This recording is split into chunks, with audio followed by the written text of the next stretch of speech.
Com os estoques nos Estados Unidos nos menores níveis dos últimos 6 anos, o país tem intensificado a compra de soja aqui no Brasil.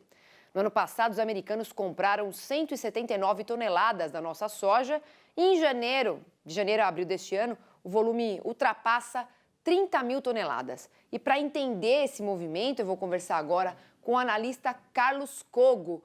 Cogo, uma boa tarde. Essas compras feitas pelos Estados Unidos, elas dão sinais de desabastecimento no mercado americano? Seja bem-vindo. Boa tarde, Priscila. Boa tarde a todos. Exatamente. Esse é um movimento, primeiro tem que ser dito, um movimento normal e elas dão sinais claros de que há um desabastecimento nos Estados Unidos, mas também muito a ver com as questões internas de logística. Normalmente essa exportação do Brasil para os Estados Unidos se dá em direção aos esmagadores e consumidores da costa leste, já que é muito caro, às vezes, trazer do meio oeste americano para a costa leste. Então, esse é um dos primeiros motivos. Se é mais barato, seria, então, o embarque marítimo do Brasil até a costa leste americana. E o segundo motivo é que os prêmios no Brasil estão negativos. Nós estamos hoje com um prêmio de menos 50 a menos 60 centavos de dólar por bushel, abaixo da cotação em Chicago. Então, a soja brasileira, nesse momento, ela está bem mais barata do que qualquer outra origem de soja no mundo, né? Lembrando que os americanos só vão colher a safra deles lá em setembro, né, Priscila? Certo, e a gente sabe, né, Cogo, que essas compras não são incomuns, né? E o que surpreende a gente é essa intensificação, com volumes maiores do que nos últimos anos.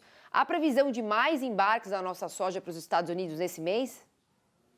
A previsão de mais embarques, para lembrar, né, a maior importação nas última década foi em 2014, quando eles haviam saído de uma seca histórica provocada por uma laninha e eles importaram 1.061.000 toneladas de soja do Brasil. Foi o maior volume que os Estados Unidos importou do Brasil nos últimos 10 anos.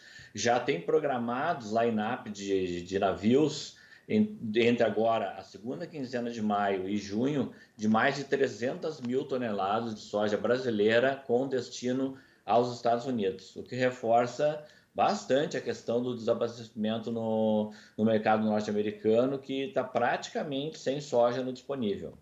E há alguma reversão desse quadro, Cogo, de desabastecimento nos Estados Unidos, no curto, médio prazo?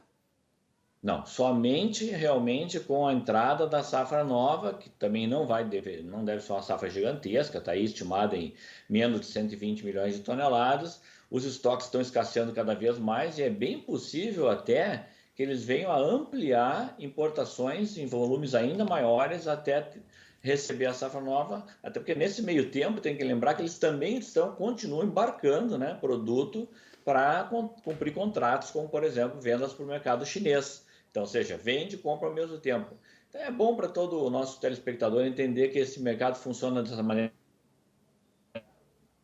O próprio Brasil já, inúmeras vezes, já foi aos Estados Unidos comprar ou derivados, ou farelo, ou a soja em grãos, dependendo do momento que nós estamos passando aqui. Nesse momento é uma questão mercadológica. A soja dos Estados Unidos, hoje, ela chegaria no Brasil a R$ 224 uma saca, no interior de uma esmagadora do sul do Brasil. Ou seja, então realmente isso mostra que a soja brasileira é bem mais competitiva nesse momento no mercado internacional. E a gente sabe que essa baixa oferta de produto, demanda aquecida, ela tem influenciado as cotações há algum tempo. A gente vem registrando isso aqui no Mercado e Companhia, divulgando.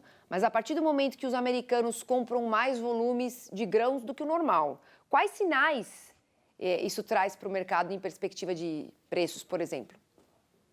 Aí isso mostra que o Brasil vai ser muito demandado a partir de agora. A gente já vem numa crescente, né? Bateu o recorde de exportação mensal de soja em abril e deve bater um outro recorde em maio e mostra que a demanda vai estar toda direcionada para o mercado brasileiro, com duas variáveis ao nosso lado aqui: Estados Unidos desabastecido, aguardando uma safra só para setembro, e a Argentina com uma quebra de praticamente 10 milhões de toneladas na sua safra, tendo uma capacidade de embarques também comprometida. O Brasil é o único praticamente abastecedor que tem capacidade de embarcar grandes volumes nesse momento no mercado internacional.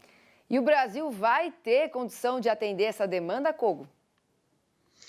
Nós estamos vindo de uma safra boa, né, Priscila? 136 milhões de toneladas, dá para exportar aí alguma coisa entre 89 e 90 milhões de toneladas. Tem que lembrar que à medida que foi reduzida aquela mistura do biodiesel no diesel, você vai ter menos esmagamento e com isso sobra mais soja em grãos. Então, nós vamos ter um pouco mais de disponibilidade de soja em grãos para exportar ao longo desse ano.